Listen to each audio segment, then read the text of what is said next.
Merci de nous rejoindre sur Gabon 24 si seulement vous vous asseyez devant votre petit écran pour suivre ce décryptage du discours à la nation d'Ali Bongo Ondimba. Le chef de l'État gabonais s'est adressé à ses compatriotes. Plusieurs membres du gouvernement m'ont rejoint sur le plateau et celui qui se trouve actuellement avec moi pour décrypter le discours dans son ensemble est le professeur Lee White, ministre des Eaux, des Forêts, de la Mer, de l'Environnement, chargé du plan climat et du plan d'affectation des terres. Monsieur le ministre, merci d'être avec nous.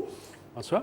Alors, comme avec les autres, bonsoir, oui, bienvenue. Comme avec les autres, nous allons commencer par faire une lecture de ce discours d'Ali Bongo Ondimba. Moi, j'ai vu un président confiant, capitaine du bateau Gabon, qui a pu naviguer les problèmes de Covid, qui a pu naviguer le problème de la guerre en Ukraine, qui a pu contrôler l'inflation. Moi qui voyage beaucoup pour défendre le Gabon dans les colloques internationaux, je vois partout les pays développés avec les taux d'inflation de 10, 12, 15%, mais le Gabon a su limiter la vie chère, une économie qui se diversifie, qui devient plus résiliente. Donc, je parle souvent de résilience climatique, mais là, résilience économique aussi, c'est très important. Donc vraiment, c'était un discours pour moi posé, confiant et qui regarde vers l'avenir. D'accord. Et cet avenir, parlant du secteur de l'environnement, comment il se dessine? Vous revenez de la COP 15, les choses se sont plutôt bien passées. Comment? Que retenir finalement? COP 15 sur la biodiversité, c'est lié au changement climatique. Nous sommes dans deux crises actuellement.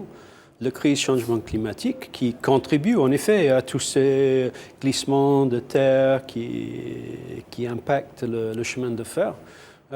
Mais également la crise d'extinction. On a 1 million d'espèces sur notre planète qui risquent de disparaître à cause des changements climatiques, à cause de la déforestation, à cause de la pollution. Donc l'homme est en train de consommer la nature plutôt que gérer durablement la nature.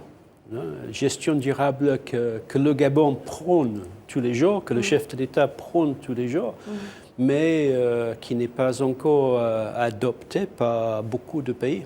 Donc on a fait, je dirais, des bonnes avancées au COP 15. Au forceps, il fallait négocier 2 jours de plus, comme d'habitude. On a arraché un accord dans les petites heures du matin, mais une vraie dynamique de travail ensemble pour essayer de valoriser les écosystèmes, pour promouvoir un développement durable, pour que l'homme peut mieux vivre sur cette planète, qui est la seule planète que nous avons. Et là, vous m'interpellez, puisqu'à l'entame de votre propos, vous avez mis le doigt où ça fait mal, et où ça fait mal, c'est cette interruption de la voie ferrée. Est-ce que les équipes du ministère de l'Environnement n'ont pas alerté les autres ministères sur la nécessité de faire attention à cette zone qui, finalement, a été touchée par cette rupture? La triste réalité, c'est que un des impacts des changements climatiques, c'est une pluviométrie beaucoup plus intense. Donc, il n'a pas plu plus que ça cette année quand même. Nous avons eu des glissements de terrain mortels à Libreville. Oui. Nous avons verboué ce glissement qui a arraché 500 mètres de rail, mais on a un signalement rouge sur le Mont Brazza, à la Lopé, où une partie de Mont Brazza a failli arriver au rail. Et c'est quelque chose qu'on va vivre de plus en plus souvent. Mais comment on prévient? Comment on prévient pour éviter le pire? Parce que cette voie est stratégique à plus d'un titre. Elle permet aux personnes et aux biens, aux marchandises, aux opérateurs économiques d'écouler les marchandises, etc. Comment on règle la question? On peut peut-être faire les études géotechniques. Mais pourquoi on ne les fait pas? Qui doit les faire? Des rails, mais ces choses sont imprévisibles. C'est un orage qui va déposer 3, 4, 5 cm de pluie sur une zone limitée, mais déterminée, qui va provoquer ça. C'est un petit peu comme les tremblements de terre qu'on a vécu ces derniers jours. C'est imprévisible. On n'a pas des moyens scientifiques de dire ça va arriver ici. Mais est-ce que l'État, la structure même du sol, ne peut pas vous interpeller sur la nécessité soit de renforcer ou bien de dévier? Non? Notre chemin de fer perce les montagnes du centre du Gabon. C'est comme le dorsal du Gabon. Donc, quand on quitte N'Djolé jusqu'à arriver à l'Astoville, nous sommes dans les collines. D'accord. Il y a 30 ans, Eurotrack a coupé beaucoup. Ils n'ont pas forcément fait dans ce qu'on faisait il y a 30 ans. On ne fait peut-être pas aujourd'hui. Quelles politiques sont mises en place justement pour éviter que pareilles choses ne se reproduisent?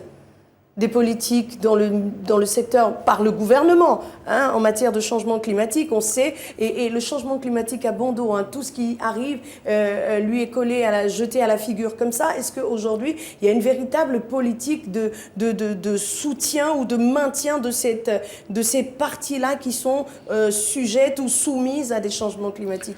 De plus en plus, on a la loi climat qui vient d'être oui, outre la loi, qu'est-ce qu'on fait? Là, par exemple, on a la voie qui est coupée. Comment on fait pour régler la question?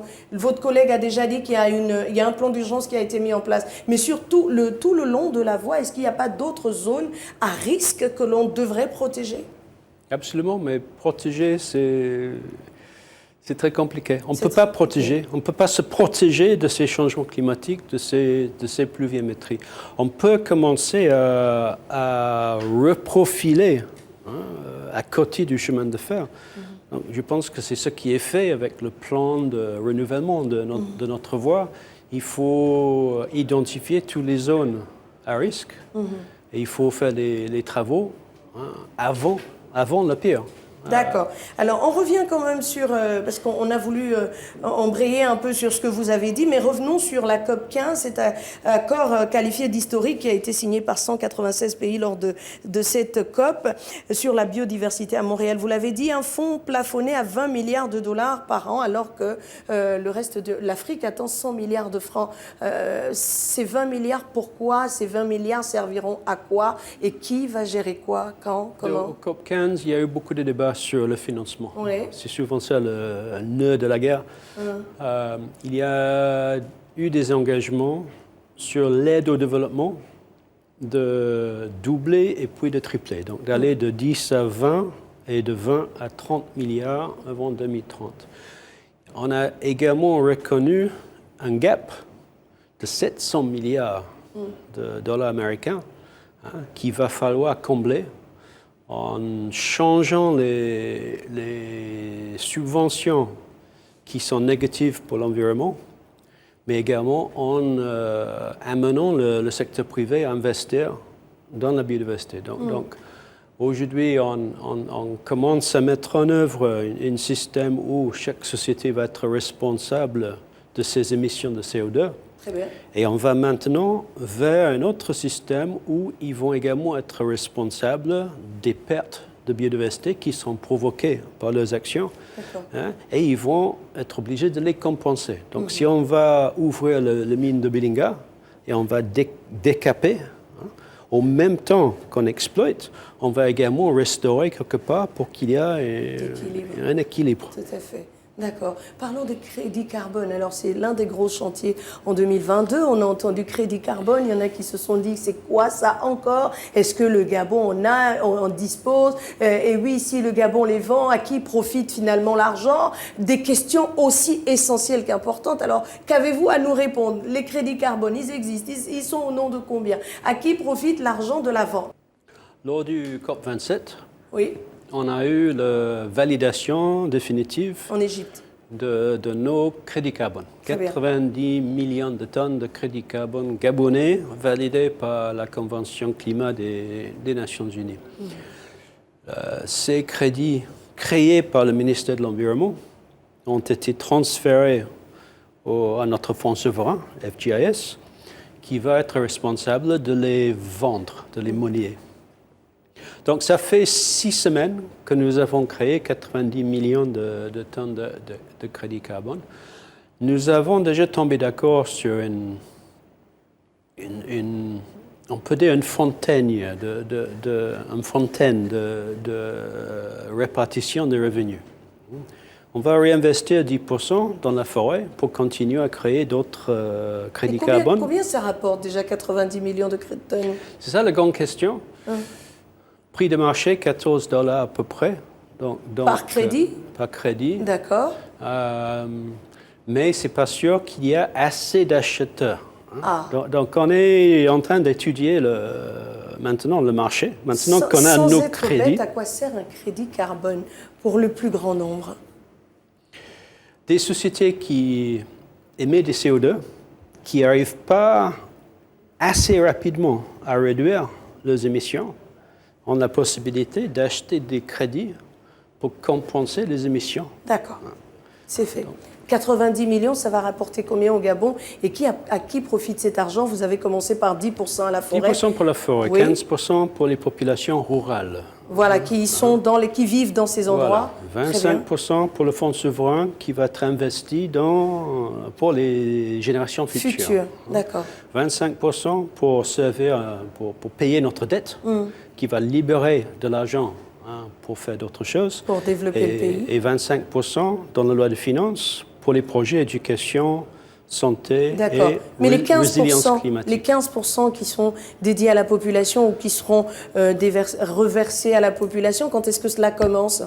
Dès qu'on commence les à ventes, vendre. Dès qu'on commence à vendre. À chaque fois que vous vendez, vous donnez un peu à la population des zones identifiées. Nous aurions le début mars un One Forest Summit, un sommet sur la forêt qui va être co-présidé par le président Macron et notre président Ali Bongo Ondimba. Très bien. Et un des objectifs principaux de ce sommet, c'est de vendre des crédits carbone au secteur privé français et européen. D'accord, je veux dire, mais là où vous ne répondez peut-être pas à ma question, c'est je suis de telle zone et peut-être que je suis éligible. Qui est d'ailleurs éligible? La population dont vous parlez, c'est laquelle? Les 15% concernent quelle population? La population résidant au milieu rural. D'accord, toutes les populations. Les 13% des Gabonais qui résident en milieu rural. Et ils doivent se rendre où? Est-ce que l'argent viendra vers eux ou bien il sera transformé en actes ou bien, je ne sais pas, comment ils auront accès à cet argent? Ça va probablement être investi dans des programmes, que c'est des programmes de l'eau, de l'électricité. D'accord, très bien. Le président de la République ce soir a annoncé qu'une partie de cet argent va être utilisé pour le conflit homme-éléphant qui touche beaucoup de nos populations. Et où en sommes-nous avec ce conflit homme-faune? C'est un conflit de plus en plus aigu parce que c'est poussé par les changements climatiques. Nous avons développé des petites barrières individuelles. Et on est en train de déployer des centaines de barrières maintenant sur le terrain pour protéger des plantations. Très bien. Nous avons 2 milliards de nos francs dans la loi de finances pour lequel un peu plus de 1500 dossiers viennent d'être approuvés avec le ministre du Budget. Donc, on va commencer à payer des compensations. Donc finalement, on commence... Mais vous payez des compensations. Est-ce que vous protégez la forêt? Est-ce que vous protégez les populations? Payer, c'est un fait, mais le conflit, il est toujours réel. Il y a cette question de compensation. Il y a la question d'investir dans les barrières pour protéger, pour réduire le problème. Donc, on essaie de faire les deux choses à la fois. Dernière question rapidement. L'École des métiers du bois de Boué, c'est ce grand projet du premier septennat d'Ali Bongo Ondimba est dans l'herbe aujourd'hui, à l'heure où le président parle de former, adéquation, formation, emploi. Est-ce qu'il n'est pas temps de réhabiliter cet établissement pour permettre à des jeunes Gabonais d'y entrer? Il y a une série des écoles qui vont être réhabilitées, finalisées dans les prochains mois.